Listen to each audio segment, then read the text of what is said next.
nous fasse sortir de la fosse. Car seule ta parole a le pouvoir de ramener de la mort à la vie, de l'humiliation à la gloire, de trouble à la paix totale. Merci. Règne au milieu de nous. Tu lèves du soleil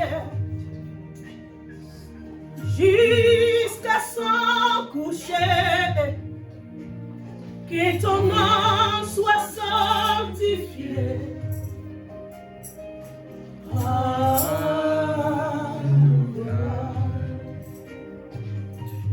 Tu lèves du soleil, même jusqu'à son coucher, que ton nom soit glorifié, Seigneur. Merci Jésus. Nous acclamons pour la gloire de Dieu. Acclame.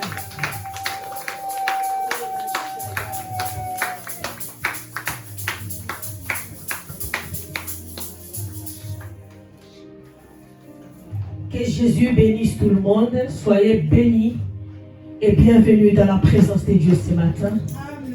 Je demanderai à tout le monde de venir remplir un peu le rangement qui est devant.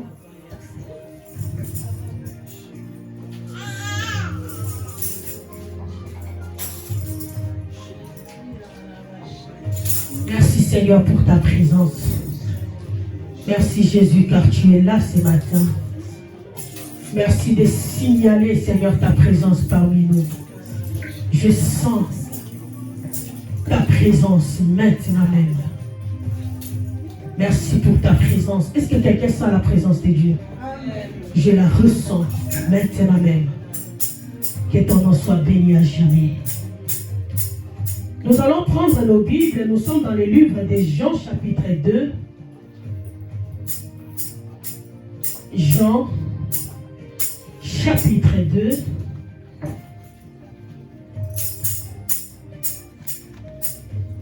Je vais lire du verset 1 jusqu'à 10. Je lis la parole de Dieu au nom de Jésus. 3 jours après, il y eut des noces à Cana en Galilée. La mère de Jésus était là. Et Jésus fut aussi invité aux noces avec ses disciples. Le vin ayant manqué, la mère de Jésus lui dit, ils n'ont plus de vin. Jésus lui répondit, femme, qu'y a-t-il entre moi et toi? Mon heure n'est pas encore venue. Sa mère dit au serviteur, faites ce qu'il vous dira. Or, il y avait là 6 vases de pierre, destinés aux purifications des Juifs, et contenant chacun 2 ou 3 mesures. Jésus leur dit, remplissez d'eau ces vases, et ils les remplirent jusqu'au bord. Puisez maintenant, leur dit-il, et portez-en à l'ordonnateur du repas. Et ils emportèrent.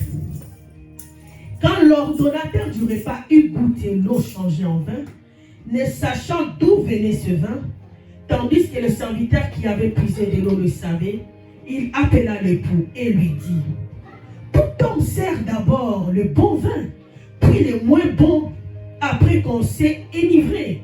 Toi, tu as gardé le bon vin jusqu'à présent. Amen. Père, nous te disons merci. Nous bénissons cette parole. Que ta vie coule dans cette parole. Et que ça change la vie de quelqu'un ce matin. Au nom de Jésus, Amen. Amen. Gloire au Seigneur. Nous venons de faire notre lecture. Bien-aimé, la Bible est en train de nous parler d'une histoire qui s'était passée en Cana. Je pense que la plupart des gens parmi nous savent peut-être cette histoire.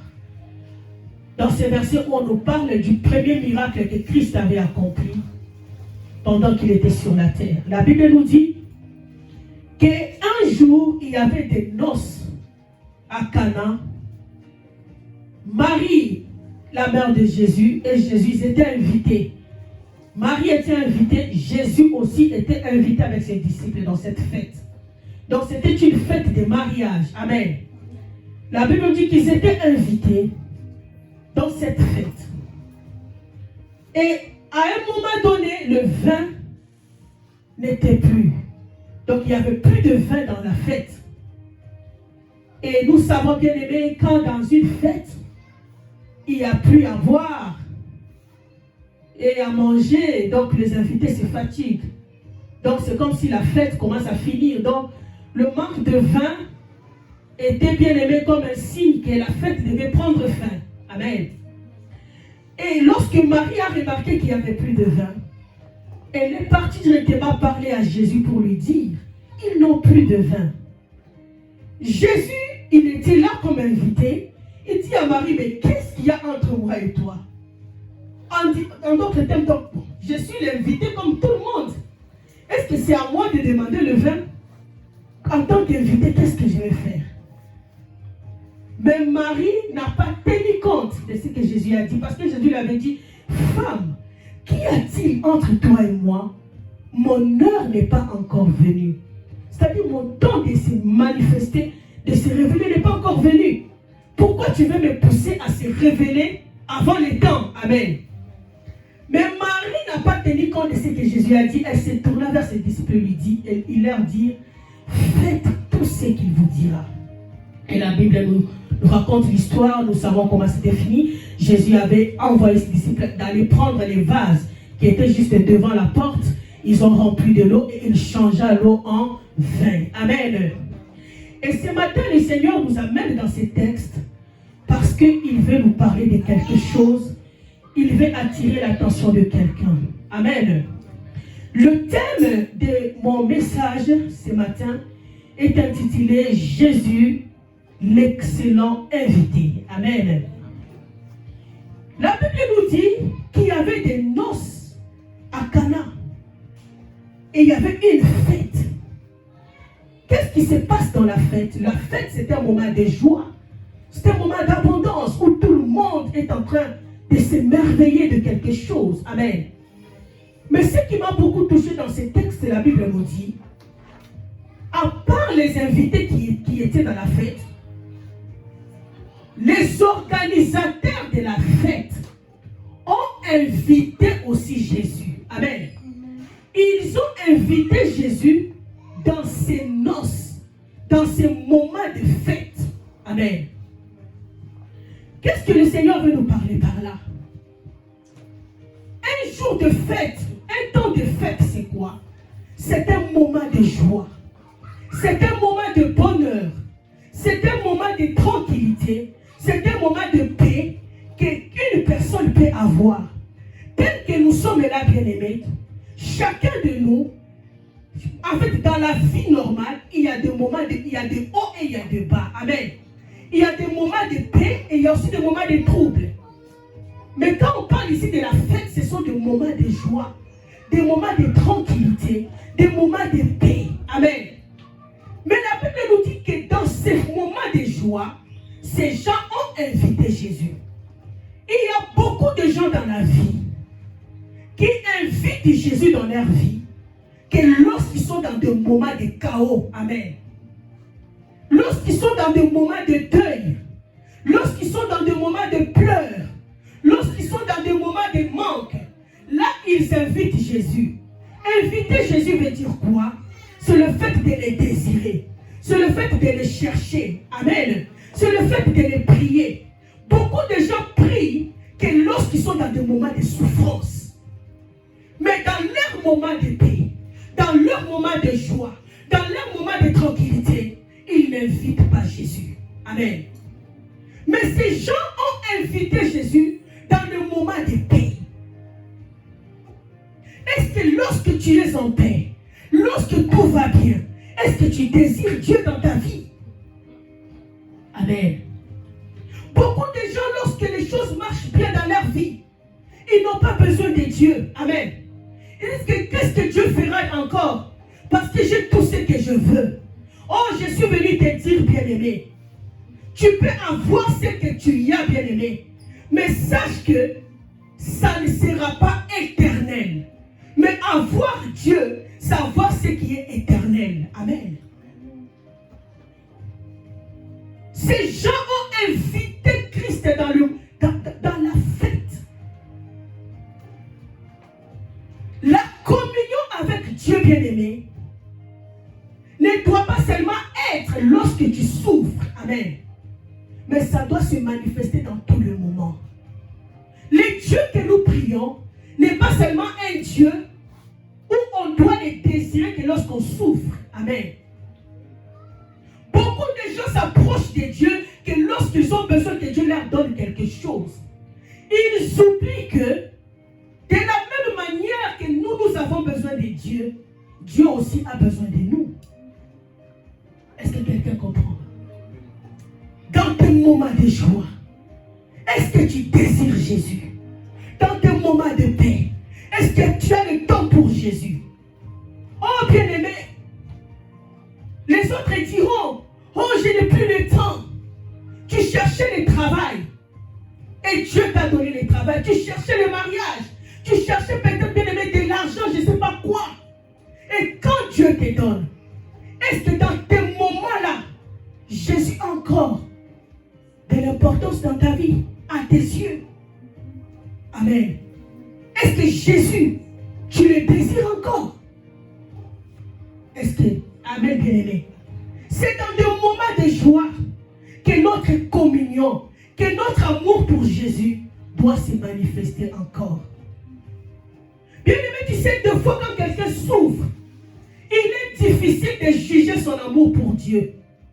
Mais c'est dans des moments de paix qu'on comprendra que cette personne aime réellement Dieu. Parce que la personne aurait compris que tout ce que j'ai, c'est parce que c'est Dieu qui me l'a donné.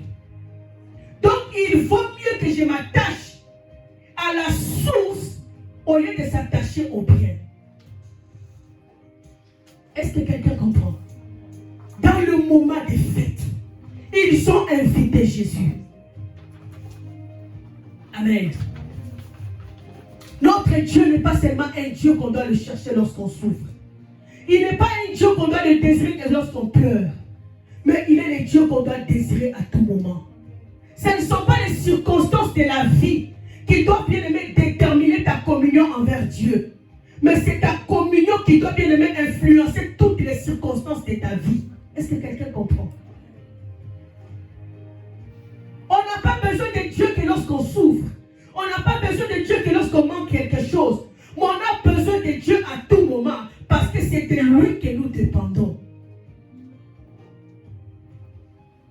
Tout ce que Dieu donne, il le donne avec un but. Pour que tu t'attaches à lui pour l'éternité. Il te le donne pour te montrer qu'il est le seul qui peut te donner ce que tu veux. Il te le donne avec un but. Que tu t'attaches à lui. Imagine-toi bien aimé.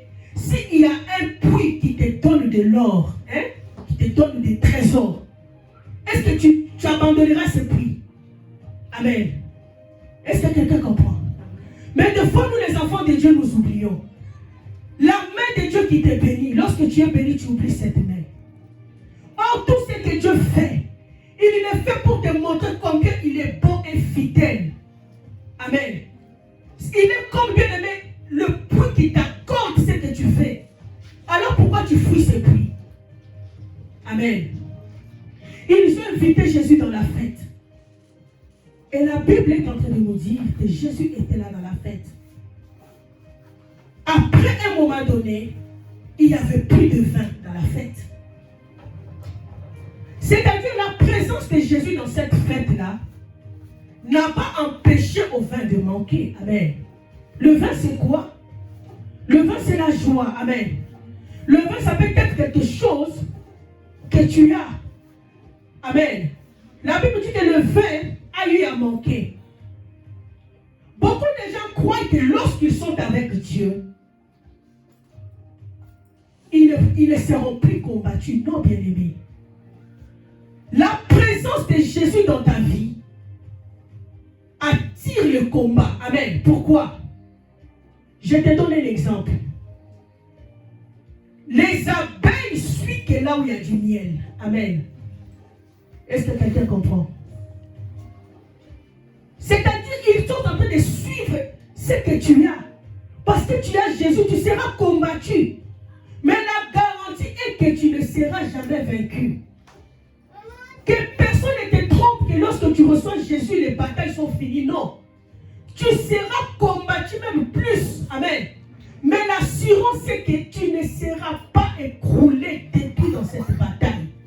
Ce feu-là ne va pas te consumer. Amen. C'est ça l'assurance. Et le combat dans la vie d'un enfant de Dieu est un signe que tu as quelque chose de très important dans ta vie. Le diable ne poursuit pas les gens qui n'ont rien. Amen. Si le diable te poursuit, c'est-à-dire qu'il a vu quelque chose de très important en toi. Donc la chose de très importante là, c'est Jésus en toi. Amen. Tu as ce que le diable est en train d'envier. Le diable nous envie parce que nous avons Dieu que lui ne peut plus avoir. Amen. Il a perdu son statut, il a perdu sa position. Et nous l'avons en Jésus-Christ. Donc il nous envie. Amen. Avoir Jésus bien-aimé, les combats vont venir.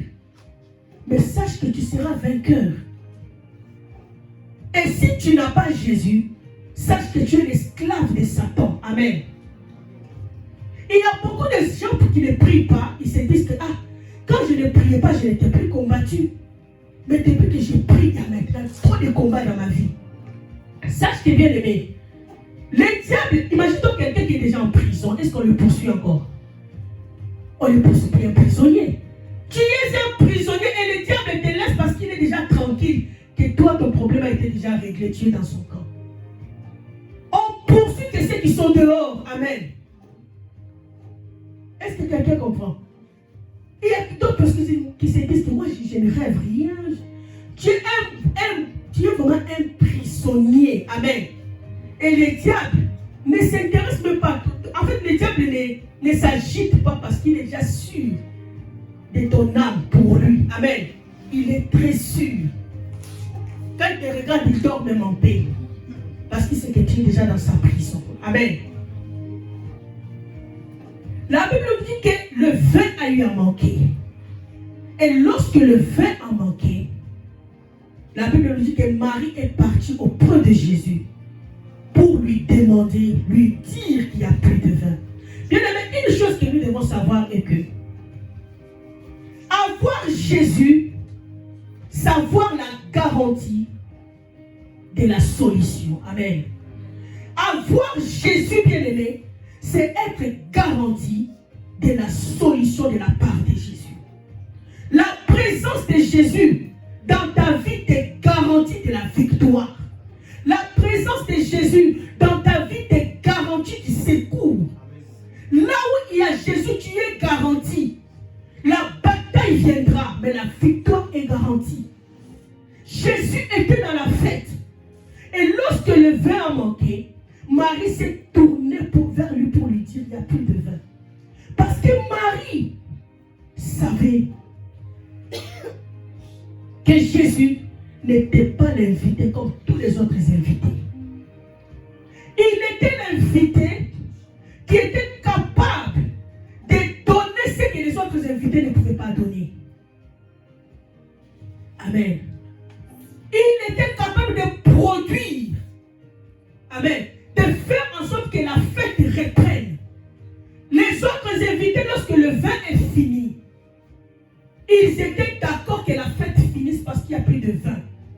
Mais Jésus, sa présence, était là pour prolonger la fête. Je suis venu te dire ce matin que la présence de Jésus dans ta vie va prolonger la fête dans ta vie, va prolonger la paix dans ta vie, va prolonger la joie dans ta vie. Le manque de vin, c'était juste provisoire. Là où il y a Jésus, nos souffrances sont provisoires. Là où il y a Jésus, tes pleurs sont provisoires. Là où il y a Jésus, tes manques sont provisoires. Est-ce que quelqu'un comprend? Marie a regardé. Il a dit non. Jésus dans cette fête, les choses ne peuvent pas finir comme ça. solution, mais il est la solution. Est-ce que quelqu'un comprend? Le vin n'était plus là. Et tout le monde était paniqué. Marie se tourna vers Jésus. Marie, c'est qui? Marie, c'est l'image de quelqu'un qui connaît Dieu. Amen. Lorsque le vin manque, pourquoi tu t'agites? Tourne-toi vers l'invité. Jésus. Amen.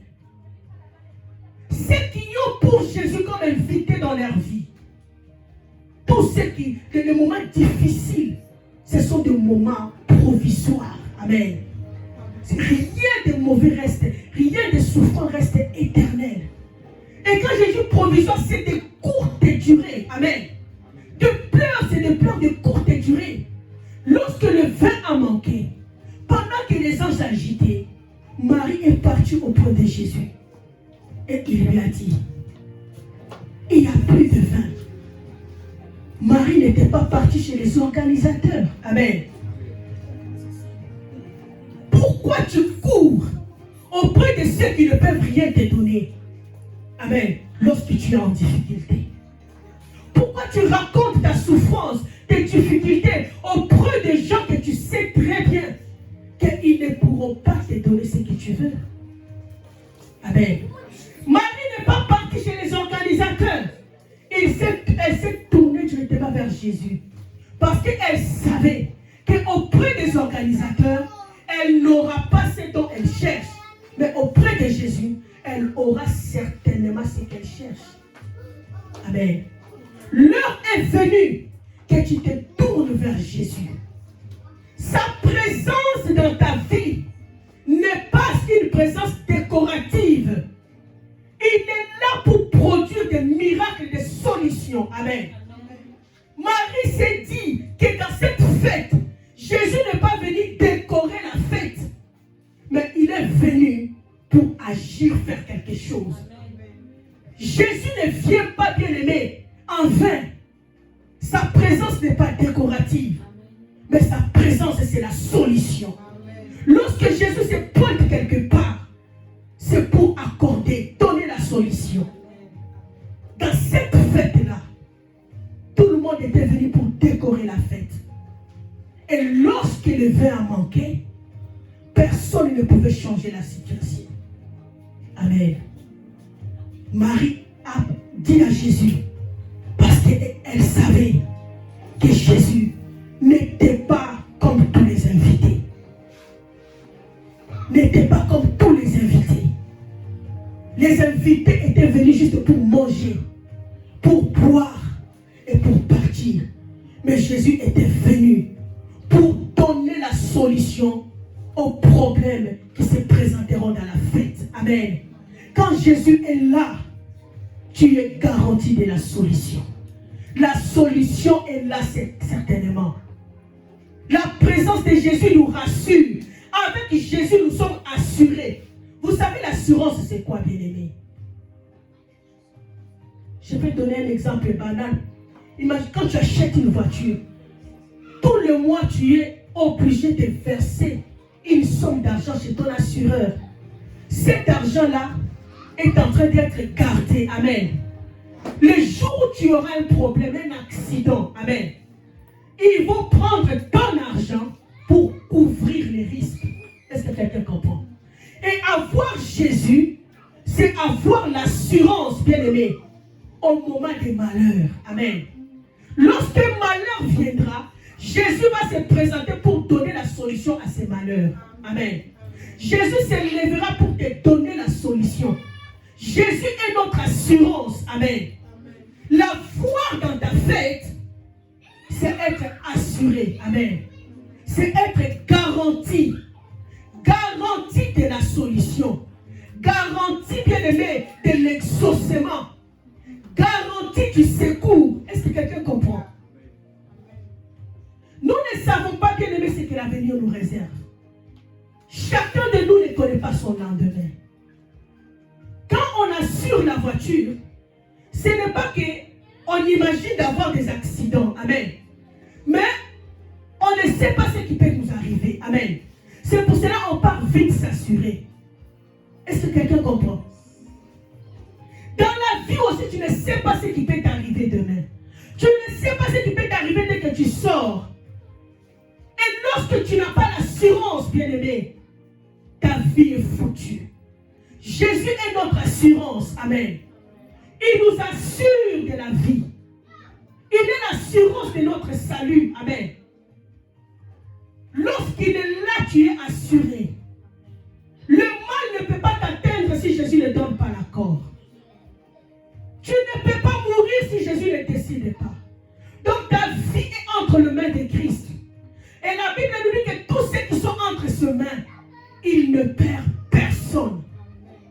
Avoir Jésus, c'est avoir l'assurance, c'est être garanti de toute forme, contre toute forme de malheur. Amen. Jésus te garantit. Jésus te protège. Il te dit que lorsqu'un problème viendra, il sera là pour se manifester en ta faveur. Le vin a manqué et Marie s'est tournée vers Jésus parce que Marie savait ce que Jésus était capable de faire. Amen. Ce que Jésus pouvait faire. Et la Bible nous dit que dans cette fête-là, quand le vin manquait, Marie a appelé Jésus. Et Jésus lui dit, femme, mon heure n'est pas encore arrivée.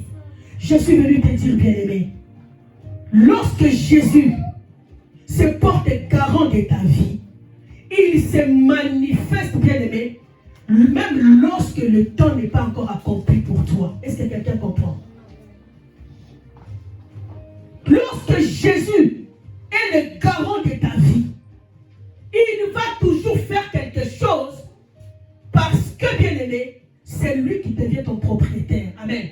Même si le temps n'est pas accompli, même s'il ne voulait pas le faire, mais à cause de la responsabilité qu'il a, il accomplira certainement quelque chose.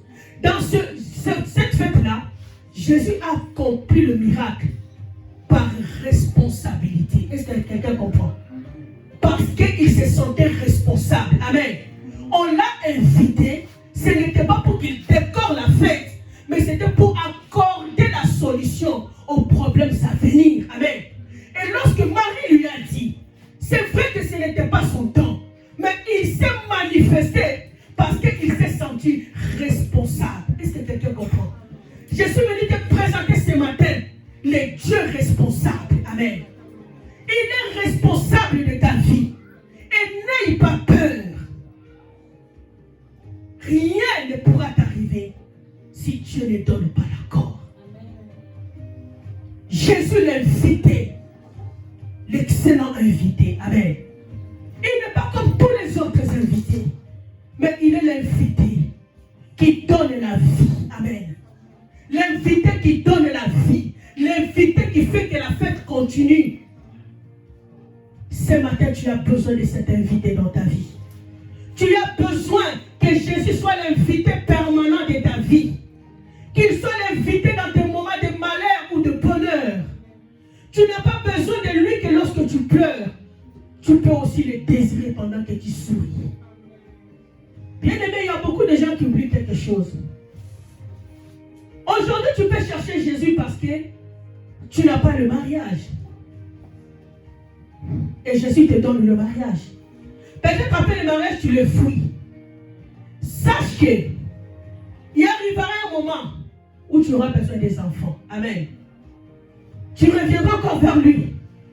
Sache que Dieu, on ne l'exploite pas. Si toi tu le désires, lui aussi te désire. De la même manière, on a besoin de lui. D'être dans sa présence quand on a besoin de quelque chose. C'est de la même manière si lui veut aussi nous voir dans sa présence.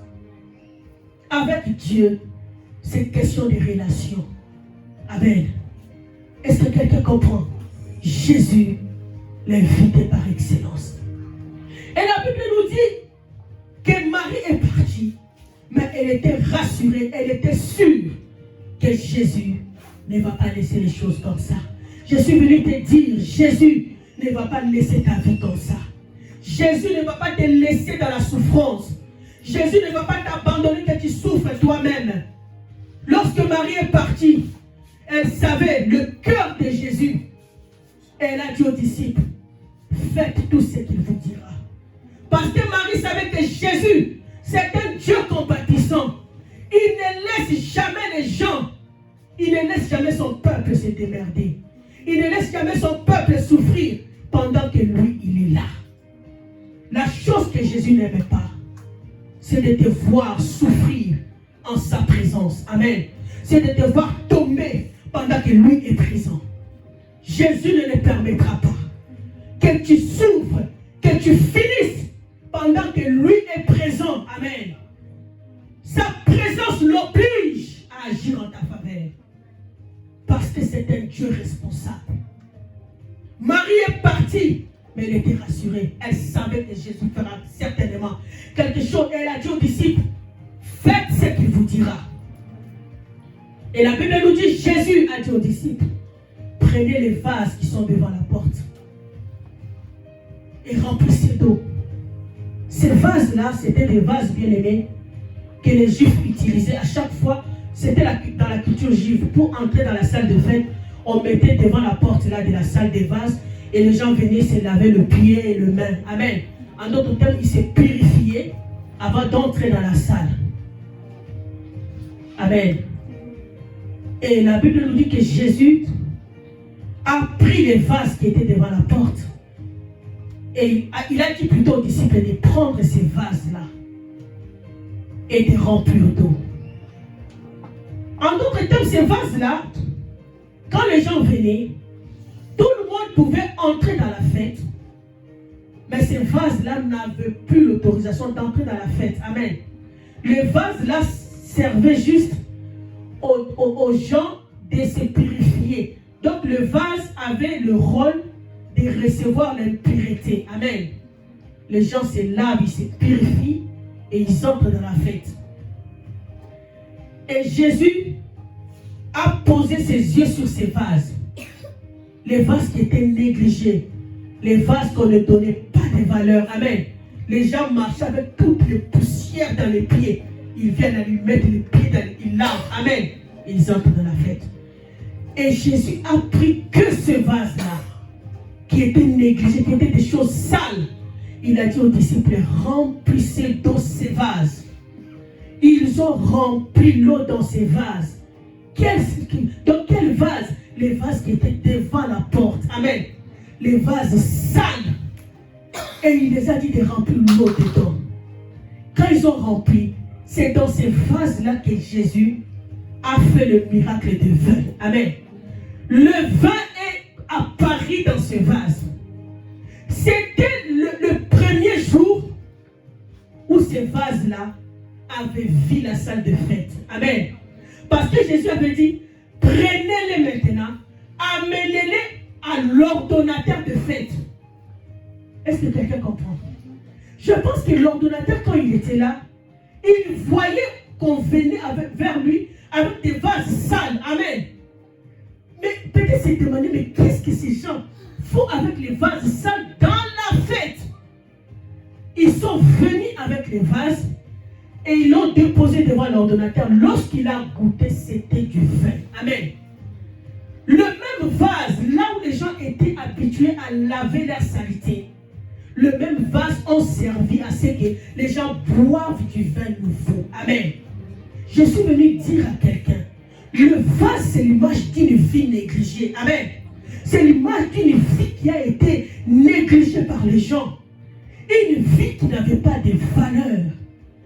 Et ce matin, Dieu m'a dit de te dire qu'il met le vin en toi. Il met le vin nouveau en toi. Donc Jésus veut opérer un miracle. Mais c'est par toi qu'il passera pour accomplir ce miracle. Amen. Il veut accorder la joie à quelqu'un, aux personnes. Mais il a mis le vin en toi pour qu'au travers de ta vie, que les gens reçoivent le vin. Le vin, c'est la joie. Amen. Par ta vie, Dieu va donner la joie à plusieurs. Par ta vie, Dieu va restaurer la vie de plusieurs. Par ta vie, Dieu va relever la vie de plusieurs. C'est dans ces vases sales que les gens ont bu du vin nouveau. Amen.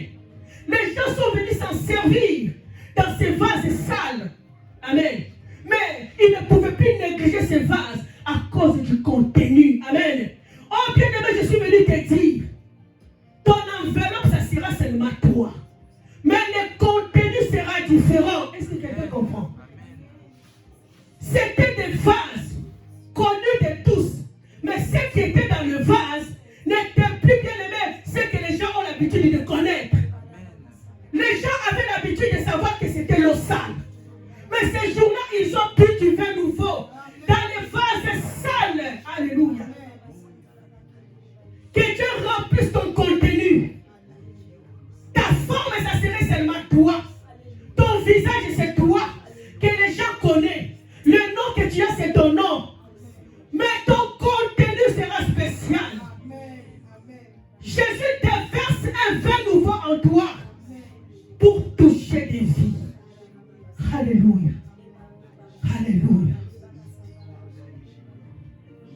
Jésus n'a pas pris les vases qui étaient dans la salle.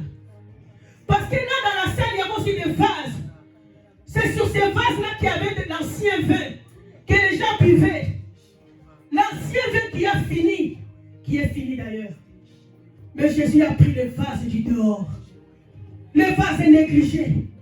Que personne ne pouvait accorder de l'importance ni de la valeur. Les vases que tout le monde avait l'obligation de piétiner. Le vase que tout le monde venait, d'ailleurs même laver leur visage. Ils enlèvent les mignons, ils mettent dedans. Amen. Mais c'est le même vase. Ces jours-là, ce vase a servi au peuple de boire le vin nouveau. Et l'ordonnateur a dit, beaucoup de gens donnent le vin, les bons vins au début de la fête. Oh, c'était les bons vins qui étaient dedans. Je suis venu te dire que Dieu déverse un bon vin en toi. Amen. Le vin que les gens n'ont pas encore goûté. Je suis venu te dire que toi qui es en train de pleurer, tu te dis que bon, quand est-ce que Dieu va m'élever? Quand est-ce que Dieu va m'élever? Qu'est-ce que je vais faire? Je suis venu te dire, le monde a déjà goûté le vin. Et c'est l'ancien vin. En toi, Dieu met le vin nouveau. Amen. Que les gens vont bientôt découvrir. Amen. Et ils se diront, mais ça c'est un bon vin. Un vin nouveau. Est-ce que quelqu'un comprend? Toi, vase, ne pleure pas. Le temps de ton éloge est venu. Toi, vase négligé, ne pleure pas. Le temps de ta visitation est venu. Jésus veut manifester le miracle. Mais il cherche par qui il va passer pour manifester sa gloire. Je suis venu te dire que tu es le vase par lequel Jésus va manifester sa gloire. Sa gloire. Sa gloire. Le vase négligé. Mais ces jours-là, ces vases ont pris de la valeur. Personne ne pouvait bien aimer piétiner ces vases. Tout le monde venait avec empressement pour boire dans le même vase sale. Mais lorsqu'il buvait, c'était du vin nouveau. Et ces jours-là, les vases ont été protégés. Tout le monde les protégeait parce que le contenu était magnifique. Je suis venu te dire que l'heure de ta gloire est arrivée. Les gens qui t'ont rejeté l'autre fois t'accueilleront avec joie parce que ton contenu est spécial. Ton contenu est spécial. Tu portes le vin nouveau. Le vin que les gens cherchent. Et c'est par ton vin que la joie va continuer. Les cœurs brisés seront restaurés. Les vies brisées seront relevées. Oh, par toi, Dieu accorde la joie aux nations. Par toi, Dieu accorde la joie à ta famille. Tu possèdes, tu portes le vin nouveau. Le vin nouveau. Le vin nouveau. Jésus a dit, amenez-les à l'ordonnateur de la fête. Depuis ce jour-là, ces vases-là avaient cessé d'être placés devant la porte. Ils sont entrés dans la fête et c'était pour toujours. Pour toujours. Pour toujours. Pour toujours. Je suis venu te dire, ce matin, Jésus met fin à ton humiliation. Jésus met fin à ta honte. Jésus met fin à tes pleurs. Tu entres dans la salle de fête. Tu entres dans la gloire. Et personne ne te fera retourner dans l'humiliation. Personne ne te fera retourner dans la honte. Alléluia. Alléluia. Merci Jésus. Jésus l'invité spécial.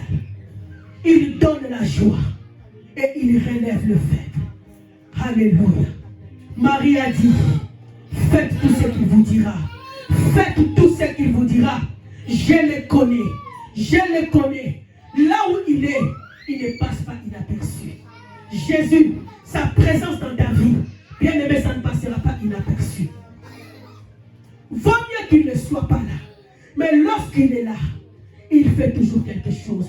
Il le fait par amour et par responsabilité. C'est pour cela que j'aime ces chants. Je ne le connais pas bien, mais ces chants nous dit le papa responsable. Oui, il y a un Dieu responsable. C'est un Dieu, il prend en main ses responsabilités. Sa présence dans ta vie n'est pas là que pour décorer. Jésus vient pour donner la solution. Dans la fête, il n'était pas là pour décorer les chaises, mais il était là pour donner solution aux problèmes à venir. Lorsque tu as Jésus, tes problèmes sont, bien aimés, tes problèmes deviennent des solutions. La solution est garantie. La solution est garantie. Quand Jésus est là, la vie est garantie. Quand Jésus est là, la réponse est garantie. Tes problèmes sont provisoires. Tes pleurs sont provisoires. Et ce sont des choses de courte durée. Quand Jésus est là, le vin ne va pas manquer pour longtemps. Le manque de vin, c'est pour une courte durée. Pour une courte durée. Le temps où Marie a parlé et le temps où Jésus a fait, c'était une courte durée. L'ordonnateur de fête était surpris de voir que le vin venait. Il ne savait pas d'où ça venait, mais il a quand même reçu. Amen. L'heure est venue que Dieu surprenne le monde au travers de ta vie. Au travers de ta vie. Les gens se diront, mais d'où il sort? De quelle famille il sort? Qui l'a pistolé? Qui l'a fait ça? Mais ils devront seulement paraître. C'est ce que Jésus va faire. Que le nom de Jésus soit glorifié. Acclamons pour la gloire de Dieu. Acclamons pour la gloire de Dieu. Jésus, l'excellent invité. Lorsque tu l'invites, oh, ta fête ne va pas finir. Ça va se prolonger encore et encore. Ta joie ne va pas finir. Ça va se prolonger. Même si les difficultés viennent, ces difficultés seront de courte durée. Oh, ces problèmes sont provisoires. Car l'invité par excellence est là. L'invité par excellence est là. Il agit par amour et par responsabilité. Sa présence n'a jamais été inutile quelque part. Lorsqu'il est là, il manifeste sa gloire pour signaler qu'il est là. Merci Jésus, on s'élève et nous disons merci à Jésus pour sa parole. Commence à prier.